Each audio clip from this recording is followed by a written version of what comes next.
Welcome back to Over the Wall. We're not talking baseball today. We're talking NBA playoffs. Now, I'm a playoffs watcher. I think 82 games is just a lot of basketball that really, honestly, doesn't matter. Really doesn't. I would love to see a lot of things change in NBA to make it a little bit more interesting. Four I would like a pointers. lower series. 4 pointers. Let's go. Not even 4 pointers, but I would like 3 game playoffs. Like I wouldn't. We don't need to do single elimination, but do it. Like make it more because I don't need to watch round one of a playoff to watch somebody spank somebody for 4 straight games. That's a lot to watch somebody get spanked. And then that one surprising team will make some come out to game 7, but then at the end of the day, they still end up losing. It's just my own opinion. Scully's a way bigger basketball fan than I am. He is a. Do you want to say your fandom on this one, or you want to let it just play out when we show it? We'll let it play out. We'll let it play out. Okay, so that's fine. So we're basically it's not going to be a super long podcast today, but we're breaking down the playoffs before it goes tomorrow. When you're watching this, it will be playoffs. It'll start playoff Saturday. We do not have the results right now of Pelicans versus Clippers. Paul George is out. So we're assuming the Pelicans win, but they are going up against the Phoenix Suns. So does it really matter? Yeah, If I was George, I would miss the game too. Yeah. Because he doesn't want to play the Suns. Like, he doesn't want to be beat for 4 games against them. There's no point to show up to that. So it's kind of the smartest strategy ever of him. It was really convenient that it was like, oh, playing. And then he's like, protocols. What? It was funny to me. I thought protocols are all of a sudden making a comeback here in the night before the playoffs start. It's like he was around for game 1, but when they actually won that, he's like, because you got a couple coaches in the Bulls Bucks series who are now out due to protocols.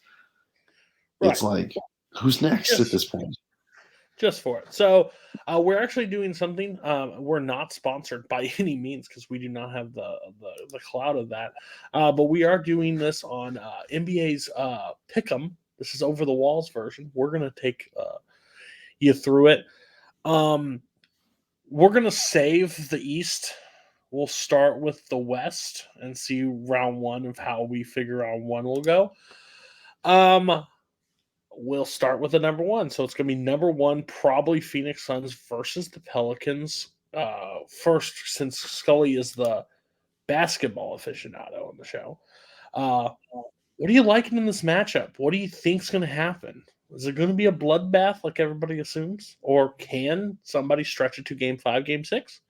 Look, I like a lot. I like what the Pelicans have with them. I think they have a solid core of young players.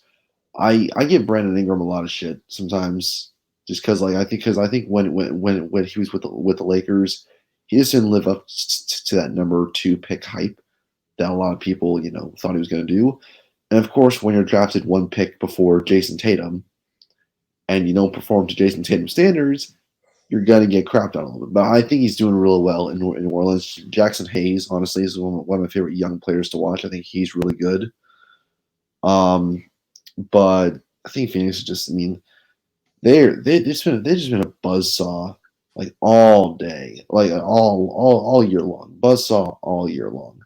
So I think the Pelicans can take a game 3 or 4, avoid the sweep, but I think the Suns win in 5 ultimately.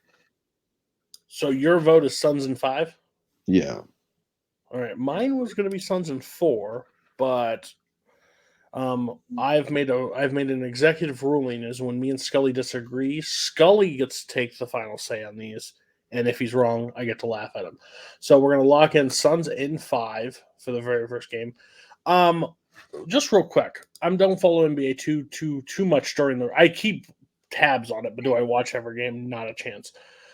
But I noticed it's kind of like the West and East kind of flipped this year because normally the East has so many crappy teams and then the lower teams have negative records. But the West is actually in that game this year. I think that's surprising because like there are teams like Charlotte and other teams that are positive missing the playoffs. Like they played the play-in, but they missed the playoffs, and you're gonna let like these lower seed like Yeah, garbage number like definitely in the East, like the play-in felt like an actual play-in for the playoffs because all four teams I think have a legit in the play-in. The East had a legitimate shot to get in and potentially make some noise going forward. like if the Whereas, Pelicans win this game, they are 36-46 is the 8th seed. yeah, whereas if you look at both the Pelicans and the Spurs, both only win like 36, 37 games all season long. You shouldn't be sniffing the playoffs with that record. Right. But they have a chance to get in tonight. And personally, I'm not a big fan of the plan.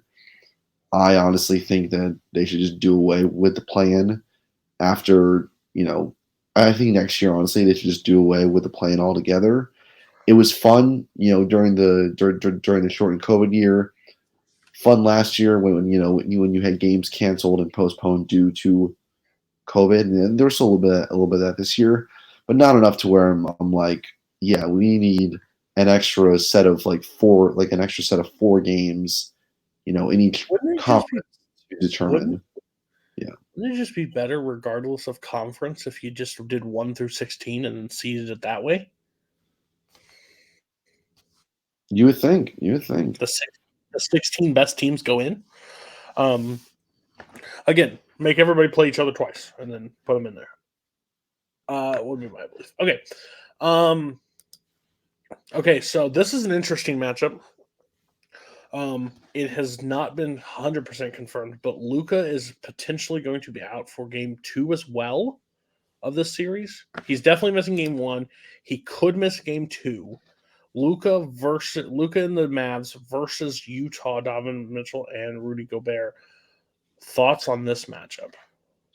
Yeah, this is. I mean, this is a really interesting matchup, just because you have you have Dallas, who, again, it's felt like it's been Luka against the world a little bit.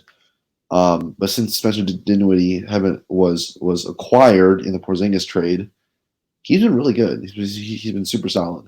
So he's been that viable second option alongside Luka. But in games 1 and potentially 2, when he's your top scoring option,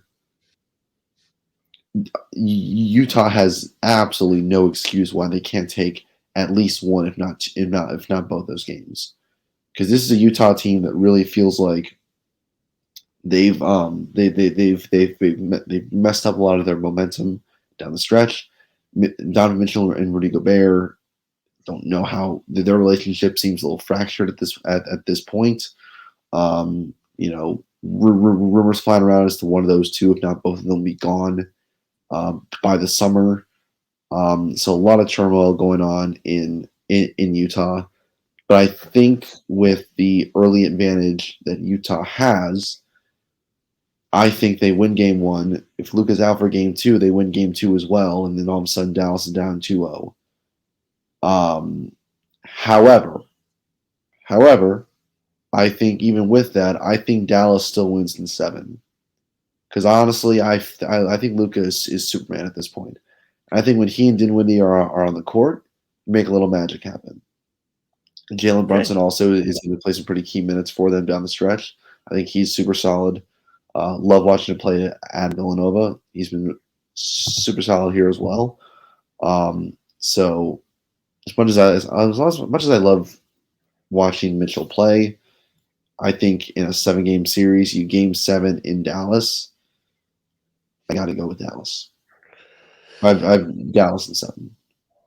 Okay, so I was really nervous. I don't bet against Luka. He's probably one of my favorite players to watch on the court. He makes basketball in the NBA look very weak. I've said that before. They don't play defense, and it's proven. But yeah, I'm gonna go with you on that one because I think I wanted to pick Dallas, but with those 2 games kind of scared me. So I'm gonna definitely vote with you on the 7. Next, very optimistic. Curry will be back for the playoffs. So Steph Curry and the Golden State Warriors taking on the MVP. Sorry, I know that's not going to be the case, but I think he should be the MVP versus Joker. Um, Thoughts on this matchup? Yeah, this is another really intriguing one. Joker should be an MVP. All you Embiid stands out there, so happy you like watching 20 free throws a game. He Because created that's a club this year. yeah, Joker created a club. really created his own club. If you create your own club, you should get some sort of award, and his will be MVP. But look, Warriors are the 3 seed. I don't think that's going to mean a damn worth in these playoffs because with Steph and Clay, automatically they're a buzzsaw. Jordan Poole is turning into, I think, one of the best young players in the league. He is, he's fun. He's so fun to watch. He has that pure shooting ability, not like Steph and Clay have, but like a little similar to both. So that's all of a sudden you got a third scoring option right there. So between those three, I just think that's way too much for a team like Denver to try and stop in a 7-game series. So I have let's see, I have the Warriors winning in 6. I give Denver 2 games, maybe like one at home and maybe one on the road. But I just think at the end of the day, Curry, Draymond, Clay, Iguodala, and Jordan Poole. I think that's a core that is designed to run through the playoffs.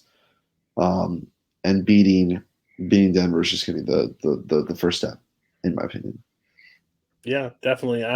Again, I'm not going to bet against Curry. The reason why Curry's on our graphic, because our graphics guy, I would say, likes Steph Curry all of a sudden. Uh, I don't know when it came about, but apparently He's been a Warriors fan since 2017. So sounds about right. Um, I would never bet because I think Steph has just an ability that if the game is out of hand, he can get the game back in control real quick with a few shots. And he has multiple options on that line, so like it's going to be super hard. They have the playoff experience. Kerr will be ready. At the end of the day, I don't trust pieces around Joker as much as I trust him because I think he'll dominate from the inside for sure all the game oh long. yeah, But the surrounding pieces there, I'm going to have to lean towards the experience of Golden State. But I'm with you. I think they take like 2 from home or something. Next is an interesting matchup. Memphis, 2 seed Memphis. They rolled this season. They have a super young core. Like it's a lot of fun to watch. But I'm really excited for John Morant versus Pat Beverly guarding that trash talk that will help. I think we both have the same agreement on this one. I lean Memphis, but how do you see it going? yeah. I mean, this honestly might be the most fun first round matchup to watch because it's 2 franchises with a lot of young talent attached to it, and then a couple of veterans. Because of course you get Cat and you get Pat Bev on Minnesota side. Patrick Beverly getting like the best kind of revenge when beating the Clippers a couple nights ago. And then Anthony Edwards too. Anthony Edwards, like if you haven't seen him play, he's electrifying. I mean, he is so fun to watch. And then of course, like Memphis had the second best record in the NBA this season. They were the second best behind Phoenix in the entire NBA. This team is just a fire waiting to be lit. It's incredible between John Moran, Desmond Bain, all that young talent gathered around them. It's incredible. I think Minnesota will take a couple games, but I think ultimately Memphis wins in 6. Um, but like this is a matchup where you just sit back and have some fun because no matter what happens, you're gonna have a fun time. I would have probably leaned Memphis in 5, but I understand where you're coming from on that one, so I won't argue too much on that hand. All right, so that's our for round 1. We're setting up second round matchups between Phoenix and Dallas, and Memphis and Golden State. All no upsets really. They all went where they're supposed to. Now we're going to go to the East. We're going to start with Miami and now Atlanta. Trae Young waving at Cleveland fans at the end was quite funny to me. Just like, bye. It's not a popular thing to do. I kind of like it though. Thoughts on this matchup? Oh yeah, this is going to be probably the biggest headache of a series, just from a fan standpoint, because like Miami, like they don't feel like the undisputed number 1 seed. Like you could pick like the top 4 teams in the East. Like literally, you could scramble them up and believe it either way. I mean, But as much as I don't follow, I still looked. I said, Miami really is the one? Because I look at it, and mainly the conversations have been about Celtics, Milwaukee, and the Sixers, but also Chicago's been talked about all year. Brooklyn just got everybody like the East is a wild set of matchups. That yeah, could possibly go either way. and with Miami, they've just been the most consistent team all year in the East, because this is the conference that just cannibalizes each other night in and night out. Miami, fortunate enough to win key games down the stretch, and they're here at the 1. Now the Hawks are an interesting story because, of course, you got Trae Young. I mean, this team will go as far as Trae Young takes them, but they don't have John Collins. Capella's banged up, and you just have to wonder who else is going to step up. DeAndre Hunter had a couple of great games in the play-in. Bogdanovich has been playing well of late, but in a 7-game series, I just don't know how this team is able to hold up against a balanced Miami attack. With Butler, with Lowry, with Hero, with Bam. I just think that team is too complete, too well-rounded. For the Hawks, I have the Heat winning in 6 for this one. I still think Trae makes a little magic here and there. Probably drops 50 at one point in the series. He'll probably drop 50 at some point. And they'll win by like 4 or 5. But in the end, I think Miami wins in 6. What if Haslam beats Jimmy Butler's ass on the sidelines? Could it flip then? Maybe. So we have them at 6. That's really surprising to me. I would have probably put them like 5, because I think that just with their main like middle just gone, I think that just leaves an opening for Bam just to dominate. And then if he gets double, then it's just a kick out.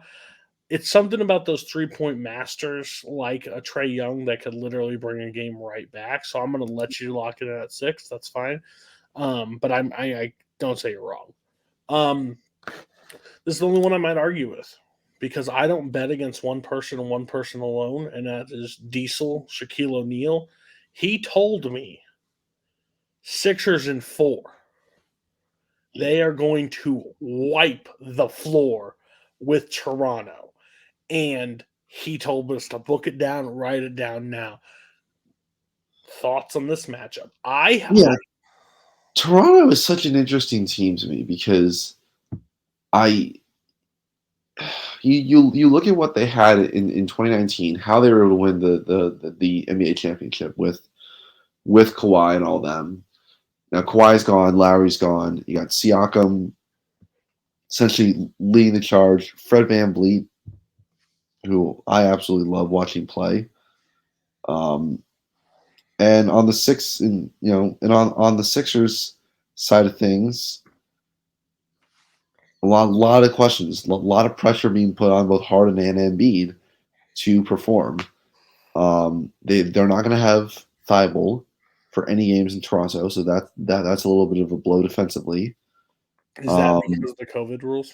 Mm-hmm. COVID restrictions. He only got one of the shots. Didn't get the second one. So hey, if they lose this series, man, Thibault might be run out I'm of credit. excited when baseball has to go, when players have to go to Toronto from the East, and Oh my god, I can't even. I'm not even gonna think about that right now. Um, we might have but, softball players playing. but yeah, this series, like I've gone back and forth so many times on the outcome of this series because on one hand, Embiid has had a really strong season, even though he is a foul merchant. Um, he and his new best friend Harden are just racking up the fouls and the free throws. But Harden of late just has struggled a little bit. All in all, saw a stat. Phillies overall 14-7 with Harden altogether, but of late struggled a lot. Struggled a lot as of late. So they're sort of just like limping into the playoffs with that 4 seed. Really missed an opportunity. Really missed an opportunity to get the 1 or the 2, and have to avoid a team like Toronto, which has played scrappy and hard all year long. So because of that, sorry, Shaq, I'm taking the Raptors in 7. In 7, In 7. Shaquille O'Neal said mark it down as 4, Scully. Oh, sorry, Shaq. 4? Oh my gosh. I can't believe this. 7. Well, here's my one case. Let me just push this out. Wasn't there sort of a tank job in the East because certain teams did not want to play certain teams in round 1? Never been confirmed, but No one wanted to be the 2 no. or the 6, but we'll talk about that in a second. Okay. I feel like the one team that wanted to be the 2 got the 2 seed, and that's what excites me the most. That was the one team that probably really wanted the 2 seed. That's so. I'm really putting Sixers in 7. No, I said Toronto in 7. You have Toronto upsetting the 76ers? I do. I believe in Toronto. Scully. If I'm wrong, I'm wrong. But look. The last thing I want to do is you have to come back after round 1. absolutely. And possibly any game Look, 7 I have no trouble saying I was wrong and that James Harden overperformed to my expectations. But if I got to walk back in here and say, "Hey, man, 5th year in a row, I've overestimated Harden in the playoffs," I'm gonna get sick and tired of myself. I want to make this a note right now. Depending on our schedules, if 76ers versus the Philadelphia, if they go to game 7, we're doing a watch along to that game. Yes, absolutely. Man, if that game goes 7, if that series goes 7, we're doing Game 7 live.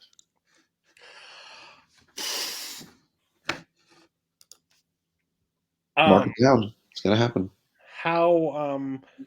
So we have the reigning, defending, undisputed champions of the world, the Milwaukee Bucks, versus the Chicago Bulls, back in the playoffs with a new identity, new culture around them.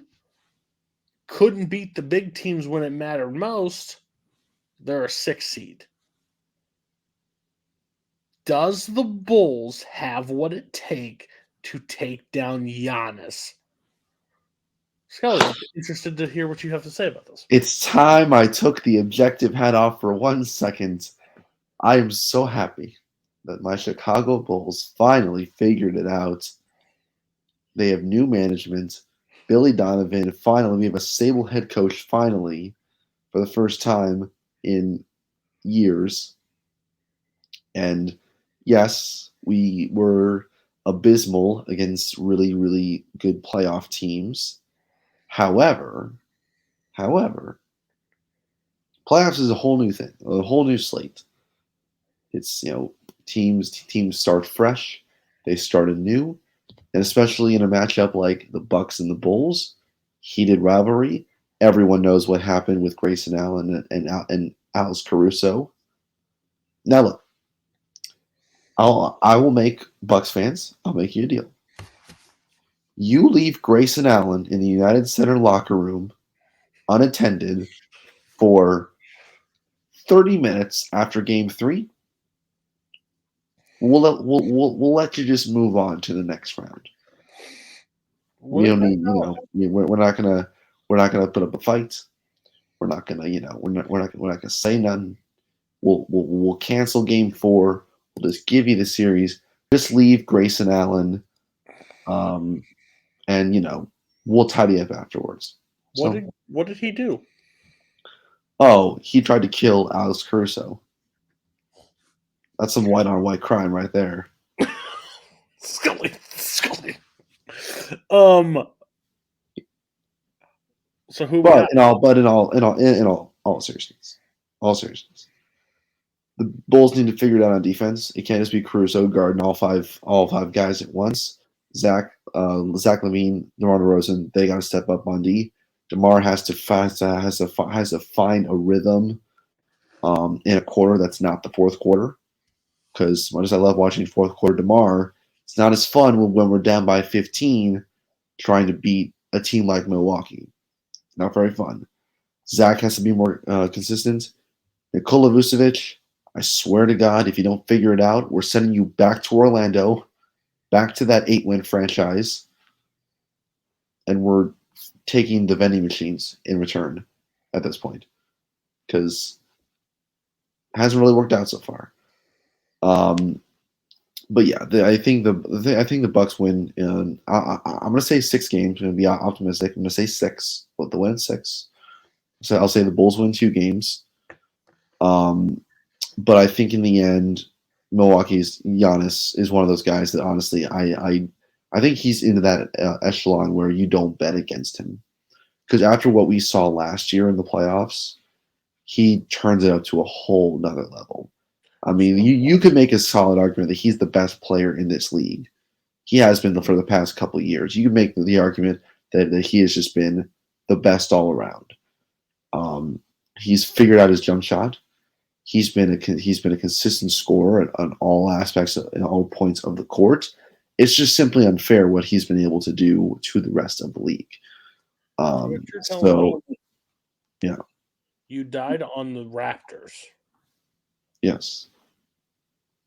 But you're gonna let the Bulls die. Absolutely, because I know that Mike Budenholzer at the end of Game 3, he's going to go to Grayson Allen's locker room and say, "Grayson, I need you to do something for me." What's that over there?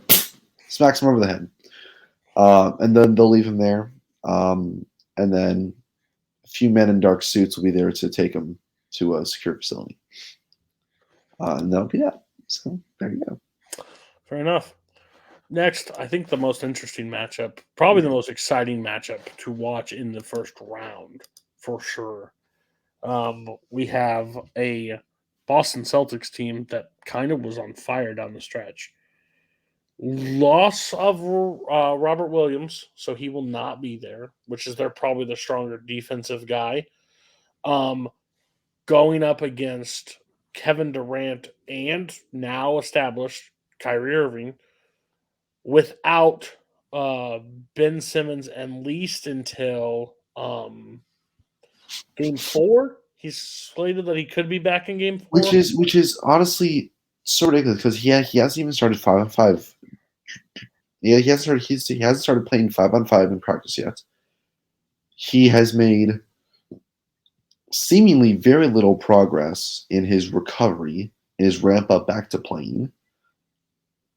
So I don't know how all of a sudden, a week from today, we're supposed to see him on the court playing significant minutes in a playoff game. Maybe even I won't say an elimination game because I don't think that series will be an elimination game until a game 6 or a game 7. But just the fact that this is now the reality that we're living in, that he hasn't even started playing scrimmages in practice, and now we're looking at him playing a Celtics team that was the hottest team in the NBA down the stretch of this last portion of the season. Jason Tatum is playing as good as anybody in the league right now. Jaylen Brown's playing really well. Yes, they don't have Robert Williams, but then again, if you boil this down to a front court, a front court game, you're essentially going to put it a little bit on the shoulders of Kevin Durant. And I have no doubt, and KD is another guy who you don't doubt him when it comes to the playoffs. His only issue is that his feet are so damn big, he accidentally steps on the line. So a game-winning shot actually turns into a game-tying shot in an elimination game. And if his foot isn't actually on the line, they beat Milwaukee, go on, and who knows what happens last year. But God, this is like same with Sixers Raptors. I just went back and forth on who actually wins this series. If Ben Simmons is actually able to give significant minutes and contribute to the Nets, they'll win the series. However, I think it comes down to coaching in the end. And I'll be honest, I trust Ime Udoka a lot more than Steve Nash in this situation. So I am going to take the Celtics in 7. Celtics in 7. Wouldn't disagree. I say with him not even there, possibly by game 4. I think it could be like a 6 game, maybe even 5. Honestly, if they play as strong as they've been playing. Yeah. So overall, interesting matchup so far. A lot of longer series in this one. Well, we had longer series. And I'll tell you something. If this series goes to 7, and this series ends with Kyrie having to walk off the court in defeat in Game 7, you're going to see a crowd reaction like you've never seen before. It's going to be loud. It's going to be rowdy. There's going to be a lot of language being tossed around. People might get arrested. And that's only if they win. If they lose, the city might burn down. So there you go. So now we have Phoenix versus Dallas round 2. I mean, I'm no secret. I'm the one person on this entire league that I want to see win a championship is Paul. I think he's one of the greatest point guards to ever play the game. Been so close so many times. I was hoping so much last year that it was his time. So I want him to win. Again, I ain't going to be mad with Luka winning one, but Luka does not have the team around him. He can make anybody look great, and him and Powell have like now a setup to each other, and it works. But if Luka's ever going to win, he's going to need some other like stronger core around him. He's going to need he needs a goddamn center. He needs someone. He needs like a Bam. He needs like an Embiid. He needs like somebody that he can be able to hop or on. Hell, even a DeAndre Ayton. Yeah, even a DeAndre Ayton. You know, so Rudy Gobert. My belief is Phoenix is winning this matchup heavily. I think if Luka seems to always get injured near the playoffs, so maybe they need to like lower his minutes near the end because he looks like he runs out of gas every time. It's always a calf, it's a leg, it's an ankle. But if you lower his minutes, there's the Mavs have no. They were going to make the playoffs regardless, and he could have been a 6 seed. They didn't have to be a 4. Like that's what I'm saying. I agree with I you. think Phoenix takes this matchup in 6. That's my belief. 6, I agree. I think 6 is because I think Luka will go superhuman, go supernova. Dinwiddie will also provide some much needed support for him. But I think this in the end, Phoenix is just way too strong in all aspects of the game. Booker and Paul are just one of the best, duos in the sport. This is Chris Paul's year to try and finally get that championship, get a little chance at redemption. And I think they have this year. I think they have all the tools to. I think they do have all the tools. Last year they were missing a little bit, but I think this year they've solidified every weakness that they had. So Phoenix in 6 goes on. Then you have the hot young team versus the old veteran team now. I still, if Curry is healthy and that team is where it's at, I still like their chances in this series more than I like Memphis's, since they're new and young and their playoff experience is not as high as the rest. Because Kerr knows how to coach. He's done it. They've won championships. I think John has a chance at championships down the line. I just don't know if it's this year. So I'm leaning a little bit. I'm leaning towards Golden State taking this one. But I think it's in 7. That's my take. Yeah. In the age-old question of youth versus experience, you take experience. In my opinion, I think the Warriors win in 6. Actually, okay. I just think that I think that with that three-headed monster of shooting of Steph, Clay, and Poole, I think that's be a little too much for Memphis to handle. I just think that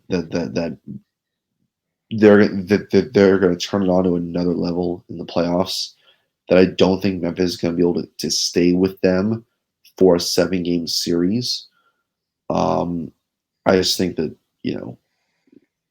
there's way too many chances for one of those 3 guys to get hot and just run through the defense. And three of those guys is better than one of those guys. Memphis has one of those guys. Golden State's got 3. Okay. I will say one team shouldn't even be here, in my opinion.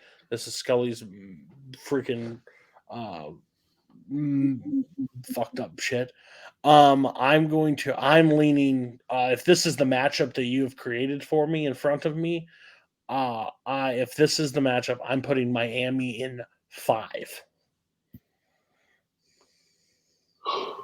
That's fine. I got him in 6. But still, I do like a lot. I'm putting a lot of faith in Toronto for some reason. I'm not quite sure why. Shaq, but hey, I think Nick Nurse is honestly is one of the best coaches in the sport right now.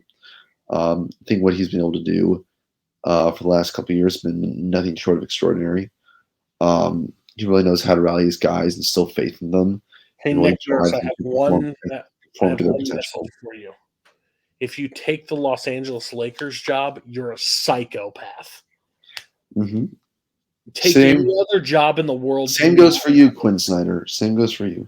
Good Lord. Why would you want to be the Laker? They fired Vogel for no reason whatsoever, besides not being able to coach. Vogel will take a job with some really crappy team and get them to the play-in next season. And then everyone's going to be like, oh, wait, he wasn't the problem. But yeah, Miami, like I said, way too powerful, way too balanced.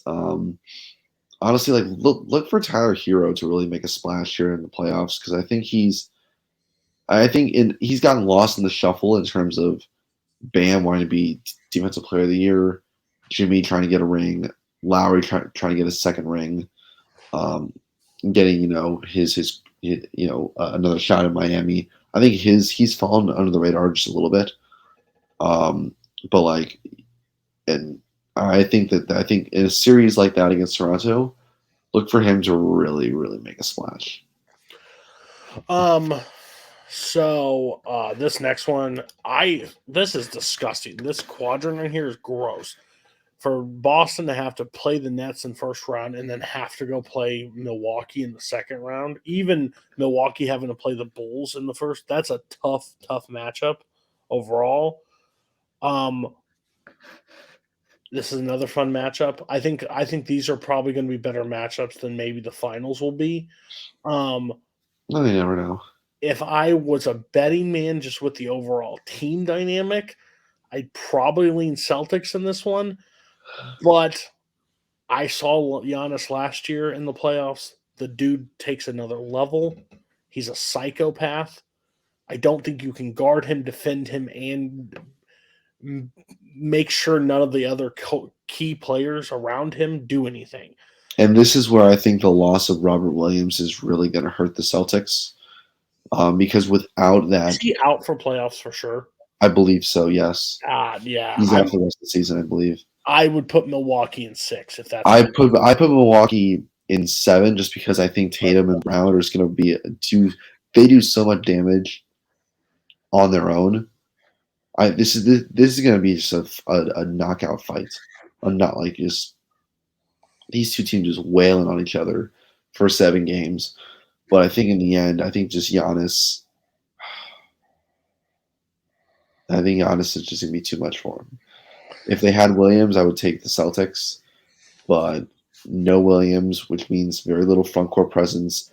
I don't trust Daniel Tice and Al Horford to stop Giannis for 1 game, much less for 7. So I'll take Milwaukee in 7.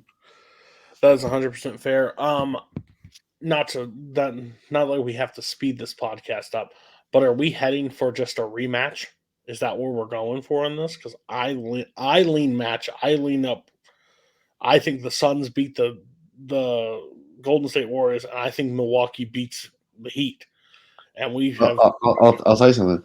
I agree with one of 2 of your picks. I agree that Milwaukee beats Miami. I agree that I think that that's also a 7-game series. Milwaukee and Miami. You have Milwaukee and Miami in 7 games? Yeah. And Milwaukee taking. Wait a minute. You're saying Golden State is going to beat the Suns? Golden State is going to beat the Suns in 7. And here's why. I think that what we've seen from the Warriors this season in terms of their struggles, especially down the stretch, without Steph, doesn't mean shit. Doesn't mean shit. Because if you look at what the new trend is now in the NBA, a lot of teams, if you look at the Lakers mindset this season was what? We don't care about the regular season. We just care about getting into the playoffs and doing our damage there no matter who we play. Look at each and every one of these matchups. Tell me right now if you shuffled these matchups in both conferences, the same, like the most of the same results would shake out. Like if you still had Phoenix and Golden State, like in different areas of that bracket, and you shuffled all the other teams, would the result be the same? Probably, because they're the 2 best teams in that conference. Same with the East. Good shuffle all those teams, have Miami and Milwaukee still in different parts. Get the exact same result because they're the 2 best teams in that conference. Golden State, it didn't matter where they ended up. They were still going to run through this Western Conference because with Steph, with Clay, with the emergence of Jordan Poole, with Draymond, and with Iguodala back, they got the 2015-2016 band back together. And yes, Iggy and Draymond are a little bit older, but they added a 3rd shooter in Jordan Poole who can ball out. I'm sorry. Phoenix, you had a great season. You had a great run. I love you, CP. Love you lots. But Golden State wins the West. And until a team can come and knock off full health Steph, full health Clay, full health Poole, Draymond, and Iggy, no one else is winning the Western Conference. Is he fully healthy? Who? Steph. Oh, he's fine. He's fine. So here's my take. Even if he wasn't 100%, I would still probably take Golden State because his season he's gonna probably heal some more throughout. Even if he wasn't fully healed, you could still sit him for a game in this Denver series, have him rehab, and be fine. Have him sit a game in the Memphis series, have him rehab, he'll be fine. He can play a full 7 against Phoenix and be fine. They're still going to win the West. Golden State in how many? 7. On the record right now, Phoenix Suns in 6. That's my pick. Go ahead. If this game goes Game 7, get ready. We're probably doing another watch along. Absolutely. Because again, I'm a huge Steph Curry fan. I love Steph. I think he's changed the game for some of the better, some for the worse. But I think that, well, if this is the matchup you present to me, this is Mhm. Scully's magic concoction of just bullshit here. My thing is, if this is the matchup, I'm taking the Bucks in 6. They repeat. Oh, that's funny. You have I'm the Golden exact State. opposite. You have Golden State winning the whole damn thing. Yeah.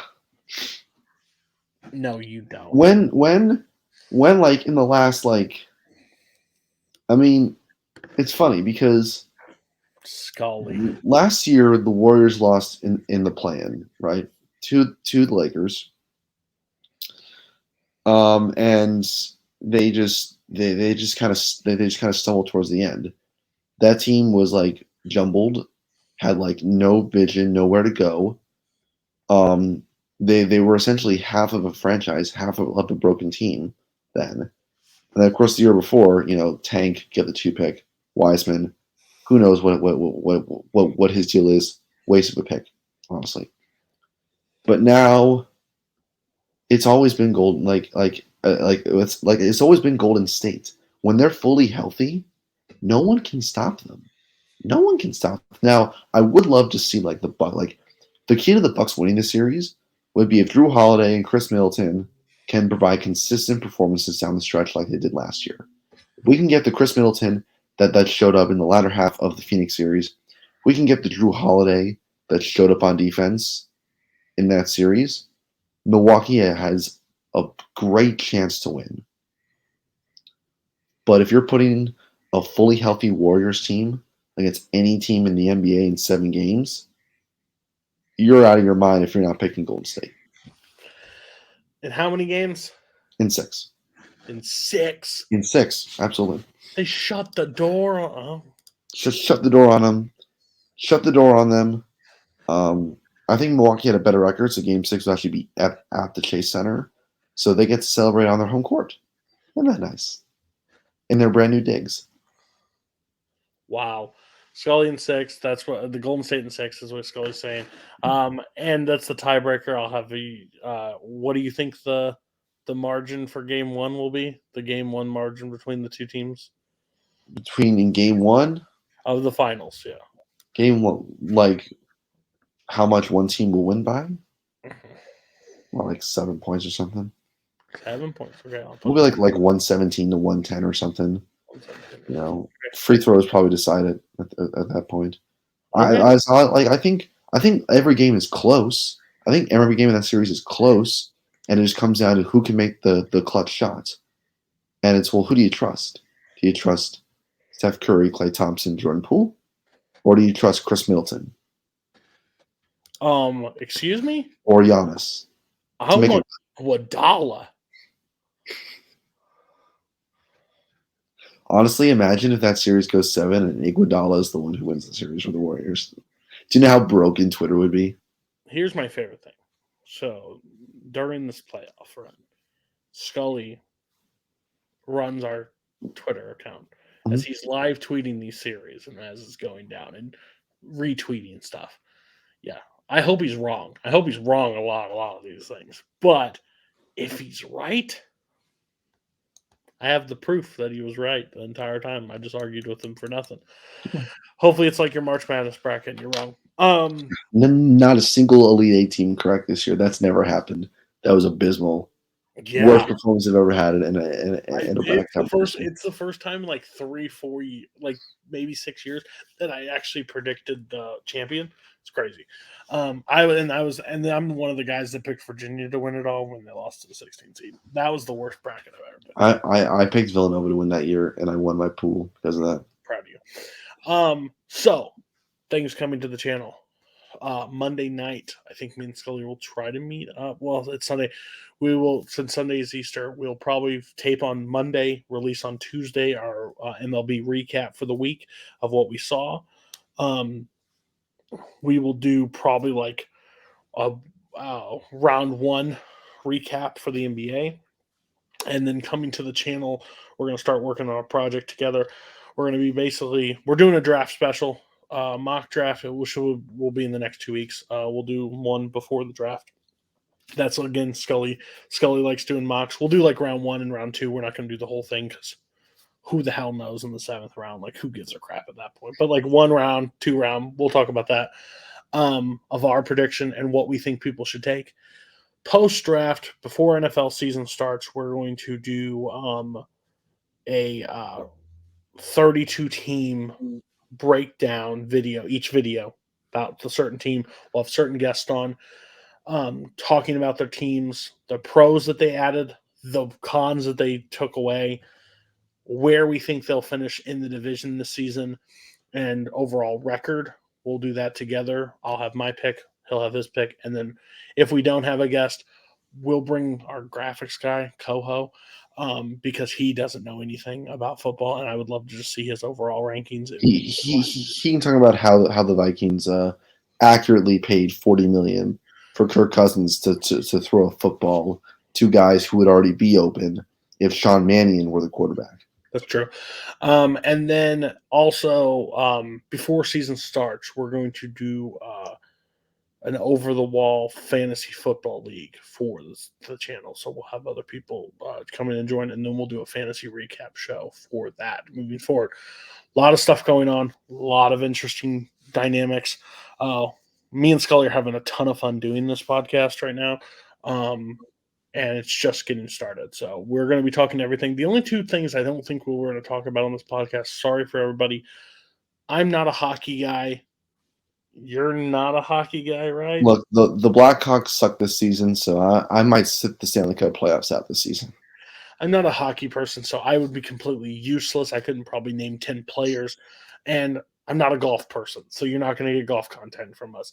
But the major 3 sports, you'll get a lot from us, especially NFL, especially basketball, and especially MLB is our bread and butter.